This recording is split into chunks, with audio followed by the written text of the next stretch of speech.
আসসালামু আলাইকুম রহমতুল্লাহ। প্রিয় দর্শক, কেমন আছেন? আশা করি ভালো আছেন। প্রিয় দর্শক, সংসদ নির্বাচন জেনে নিন প্রতীক বরাদ্দ কবে। চলুন যুগান্তরের প্রতিবেদনের মাধ্যমে আমরা জেনে নিই।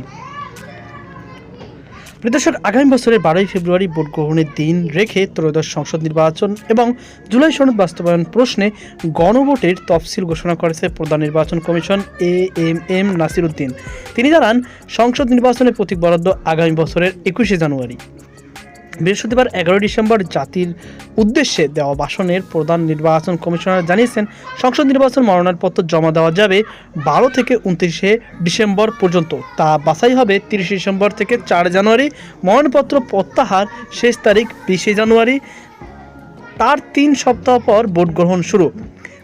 ঘোষিত তফসিল অনুযায়ী প্রার্থিতা প্রত্যাহারের পর 21শে জানুয়ারি প্রতীক বরাদ্দ হবে। সেক্ষেত্রে মনোনয়নপত্র জমার জন্য 18 দিন সময় দেওয়া হয়েছে এবং প্রচারের জন্য 20 দিন সময় রয়েছে। সিইসি বলেছেন, আগামী বছর 12ই ফেব্রুয়ারি সারা দেশে ভোট উৎসব হবে। এদিন 300 আসনে ত্রয়োদশ সংসদ নির্বাচন ও জুলাই সনদ বাস্তবায়ন নিয়ে গণভোট হবে। এবারের নির্বাচনে মোট ভোটার 12,76,00,000-এর বেশি। প্রবাসী বাংলাদেশ ভোটাররাও পোস্টাল ব্যালটে ভোট দেওয়ার সুযোগ পাচ্ছেন। এখন পর্যন্ত 3 লাখের বেশি প্রবাসী ভোটার ভোট দেওয়ার জন্য নিবন্ধন করেছেন। তো প্রিয় দর্শক, এই ছিল আমার হাতে সর্বশেষ আপডেট। সকল আত্মস্থান আজকে পর্যন্ত। আল্লাহ হাফেজ।